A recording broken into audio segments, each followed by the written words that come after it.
Today's our guest is Annie Dickerson from GoodEgg Investments. Welcome, Annie. How are you doing? I'm fantastic. Thrilled to be here with you and your listeners today.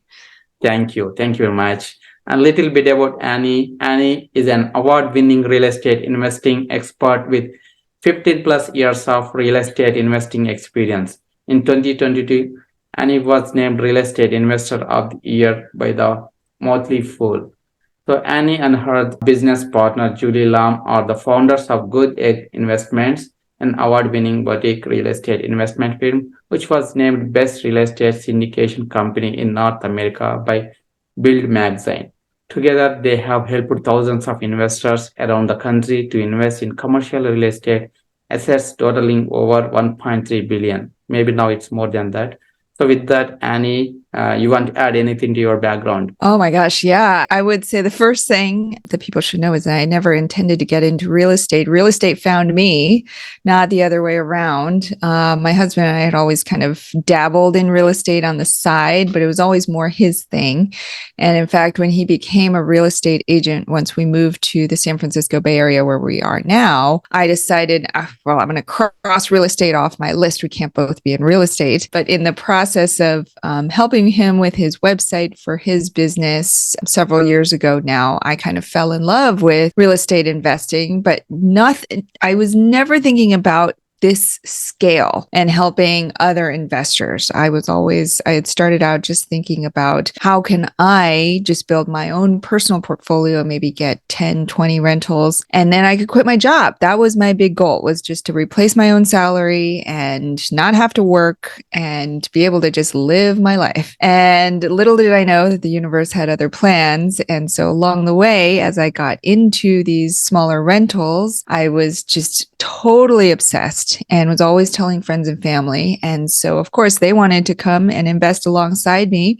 But at the time, I had no idea how to do it.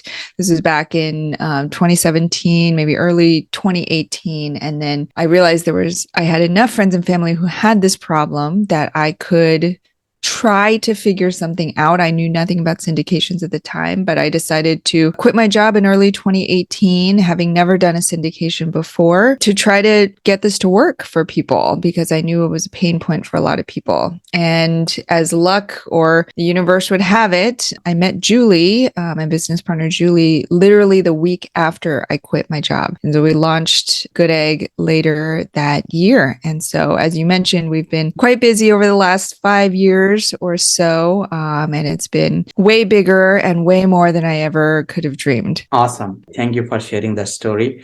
And you're doing web design for your husband and you liked real estate. What exactly you liked about real estate that time? Yeah, at that time, so in the 10 years after college, I had 9 different jobs. And I was always searching for that best use of my skill set where I could also learn and have an impact. And so I started out as a 4th grade teacher. Then I went into game design, creating educational games. And then I went into learning and development, creating trainings for companies. And so by this time that I was helping my husband with his business, I had 9 jobs in 10 years and I was exhausted. And I was like, what is wrong with me? All my friends seem like they can hold down a job for like 3, 4, 5 years, which to me at the time seemed like an eternity. I was like, I can't stay in one role more than like 18 months, maybe 2 years. And I said, well, maybe this whole like job thing, if I could just figure out a way to just take a break and get out of it for a while,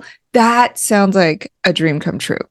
And so when I discovered the real estate investing and the passive income that it could generate, I did the math and I thought, okay, well, if one door can generate, let's say $200 a month, then okay, I need X number to be able to quit my job. And I said, oh my gosh, here is a clear path for me to quit my job. And that really was my goal because I was just exhausted. And I thought maybe this whole job thing isn't right for me, but I didn't think business was right for me either. I just thought, okay, well, if I can just replace my salary, that can solve my problem. Got it. Thank you. Thank you for that story. And you and Julie started Good Egg Investments. So share me a little bit story behind with that name and why you choose that name. Yeah. So the name Good Egg has 2 parts. So it's build your nest egg while also doing good in the world, good egg. And so that's really kind of where it came from. It comes from a spirit of just wanting to be a positive influence in the world as well. And, we all have a choice when it comes to our money, whether we're spending it or investing it. And from the very beginning, we set out to create a company where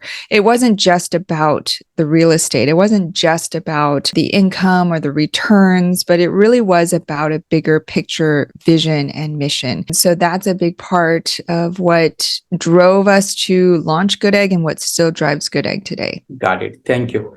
So in maybe 5 to 6 years, you guys are like almost 1.3 billions of total assets. So what working for you, what not working for you? Yeah, well, as you know, as we're recording this, the economy is quite different from when we started back in 2018, which I think it was ideal for us because we started at a time when there were deals aplenty and everybody was doing deals and it was pretty easy so we got in at a time where we could really focus on building the business and telling people about these great opportunities and building the systems and the infrastructure for the business to really support our growing community of investors. And now, as things have shifted in the economy, now we have the systems and infrastructure in the business. And now, as things are correcting, as things are tightening, as things are restricting, now we're able to leverage those systems and the infrastructure and the team to really get creative and agile and flexible as we look at different opportunities. So, for example,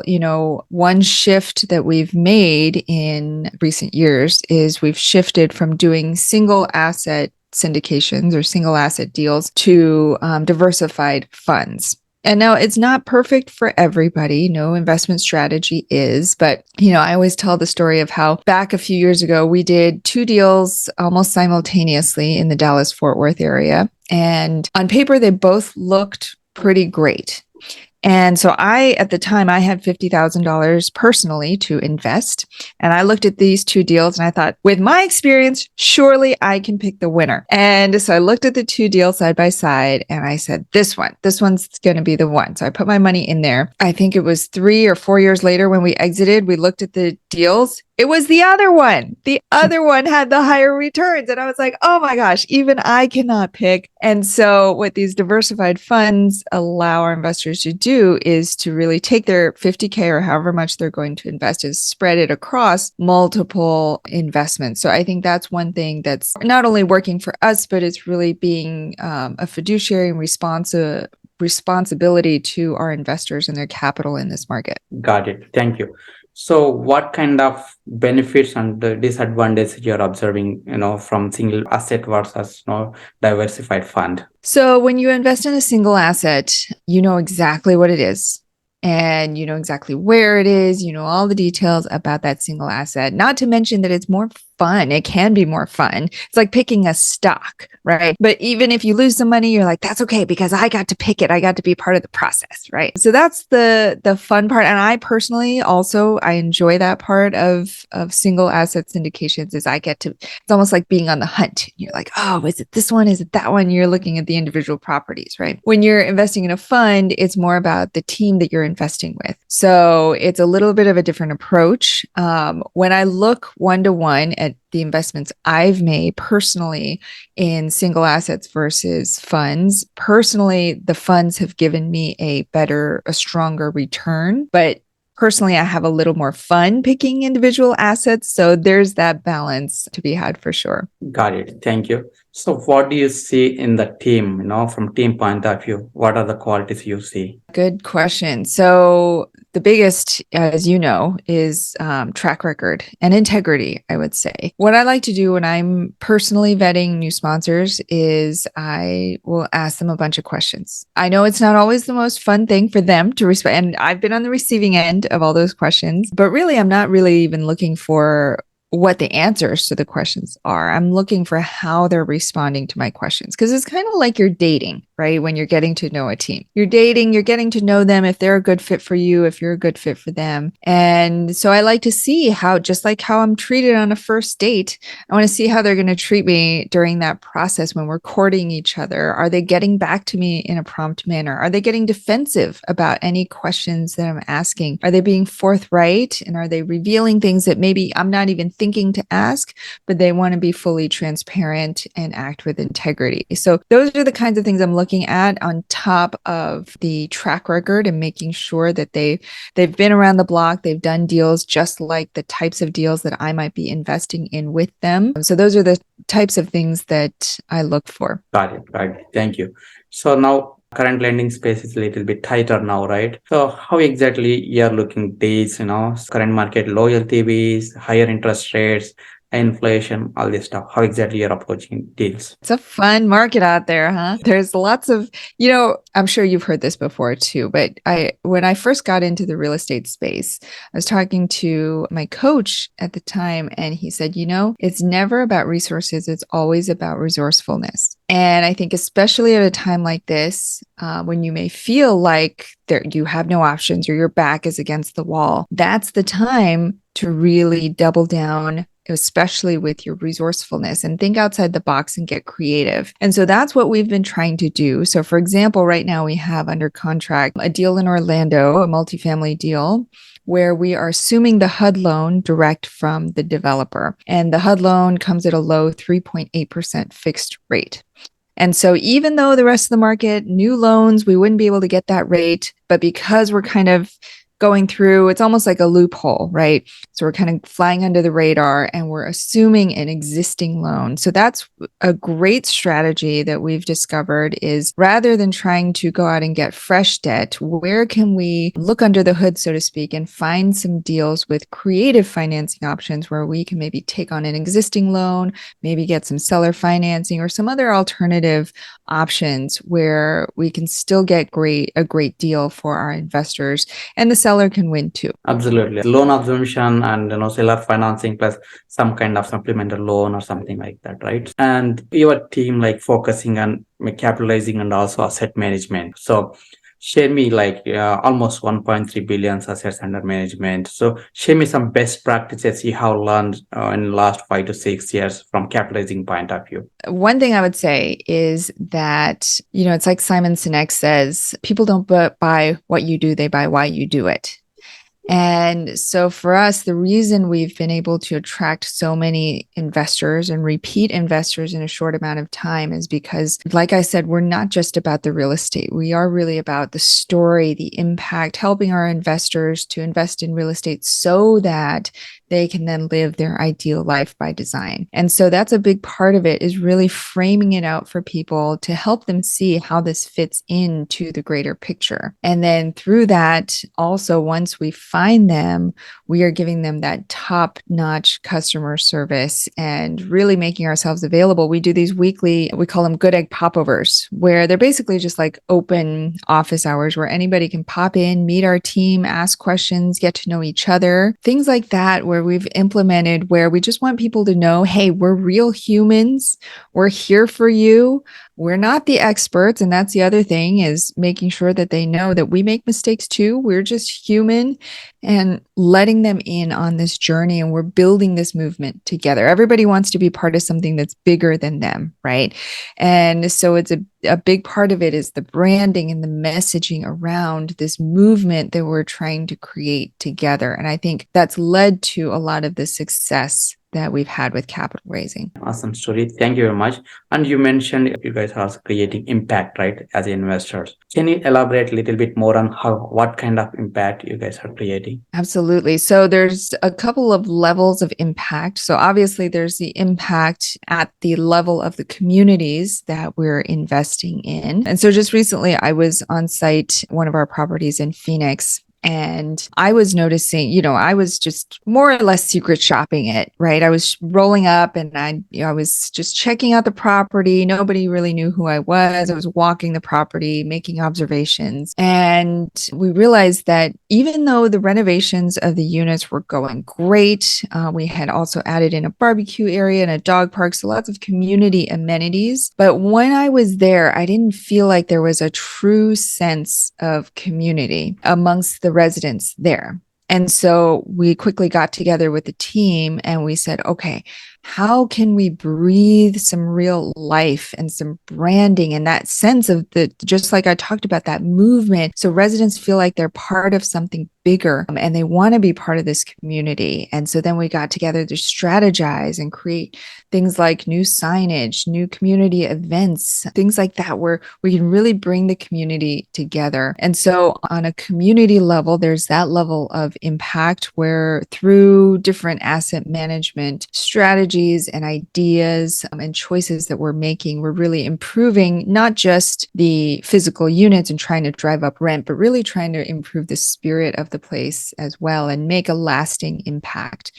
And so there's that aspect. And then also through our GoodEgg Gives and our MoneyWise Kids initiative. So GoodEgg Gives is our way of giving back from our portion of the proceeds of each deal. We give a certain percentage to nonprofits and charities that are meaningful to us and our investor community. So largely in the areas of human trafficking and children and families, affordable housing, things like that. So we've been fortunate to be able to give a significant portion of our proceeds on each deal there. And then lastly, MoneyWise Kids is our way to give back through helping the families within our sphere who have young children and making sure that these kids are equipped with the financial literacy skills, entrepreneurship skills, and investing knowledge so that they can kind of bypass a lot of the learning and unlearning that we as adults have had to do over the years. And they kind of just have that from the get-go and they can start out investing or starting a business. Some have started a business even as young as 9 and 10 years old. And it's really fun to watch and be a part of that process. Awesome. And thank you very much for impacting multifamily community and also behind multifamily community. And you guys are also focusing asset management, right? So current market is very tight and also asset management is the key to success. So share me some effective ways or some best ways to manage as an asset manager. The best things that we found, especially at this time, is to make some of those hard decisions around what really needs to be done and what can be either slowed down or put on pause. And as part of that process also is maintaining and building up those cash reserves. That's a big thing that we're doing across the portfolio right now. And part of the reason that's a difficult decision is for the investors, because a lot of the investors invested for that cash flow, and investors are not happy when you tell them that cash flow is going to be pausing or diminishing, but it is for the health of the property. On most of our properties, we have north of $1 million or $2 million in reserves, and we likely won't need that much. Hopefully we won't, but it's there in case. Well, we just don't know, right? There's a lot of uncertainty. We don't know what's going to happen. And so building up the reserves is one. And I mentioned, making those strategic decisions. I've been part of some deals in the past where even when things weren't going according to plan, they just kept going with the same business plan without thinking about it, without taking their head up and really looking around and making the strategic decisions. And so that's, I think, one of the most important things to do right now is to really assess where we are and then look at the business plan and look at what's going on a, even on a week by week basis. You need to look at it constantly to tweak and make sure that things that you're doing are really the most important things to drive that bottom line and for the health of the asset. Awesome. Great stuff. Would you share any of your best experience so far? Part of it is luck and timing. So there were some deals that we got into in the Carolinas where we got in at just the right time. And I'm thinking of one deal in particular within, I think it was 14 or 15 months, we were able to sell the deal and give our investors above the 5-year projected returns in 14, 15 months. And not to mention the asset management went very smoothly during the life of that project. But that was definitely one of our biggest successes, was that we were able to speed up that timeline by getting in at the right time in the right market and, help our investors grow the velocity of their money so that they could then turn around and invest it in something else. Awesome stuff. And also share me any challenging experience. Too many cooks in the kitchen. That's my biggest challenging experience. One of the earliest deals that we got into, we didn't realize, but I think there were like a dozen GPs in the deal. So it was fine until it wasn't, and things started going wrong. Well, we couldn't make a decision just by ourselves. We wanted to pay out our investors, but we had to get all the dozen to agree. And so we had to hop on all these calls with, dozens of people, and each person had to express their interest and we had to vote, and it was this complicated thing. And so nowadays when we do deals, we always make sure that it's just the key partners, and we try to limit the number of cooks in the kitchen so that we can move more efficiently and effectively through the process. Awesome.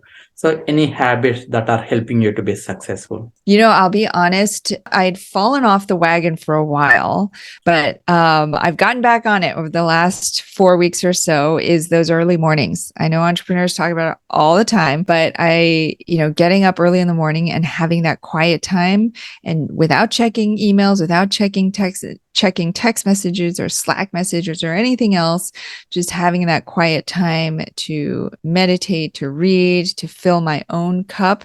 I recently saw Mel Robbins at a conference, and she was talking about the high five habit, where every morning you look in the mirror and you give yourself a high five and you really root for yourself. So little habits like that, where I'm really taking that time to work on myself. I find that's the most effective, because then I have enough resource, enough energy to turn around and do the best that I can in the business.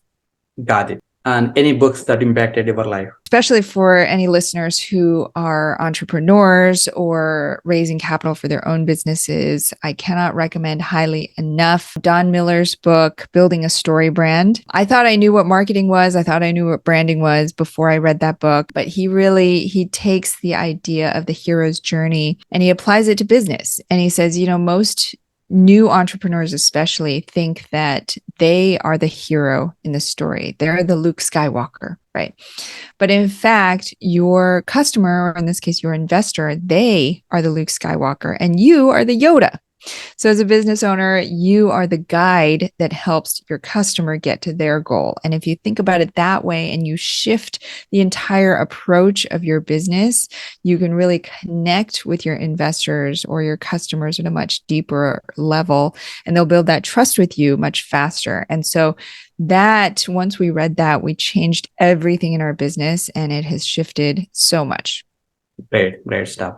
And how can listeners connect with you, Annie? The best way is to go to our website, GoodEggInvestments.com. There you'll find all sorts of resources, including our track record, our intro materials if you're just getting started. So GoodEggInvestments.com. Thank you for sharing your best and challenging experience and also best practice around capitalizing and also asset management. Thank you. Absolutely. Thank you for this opportunity to be here with you and your audience today.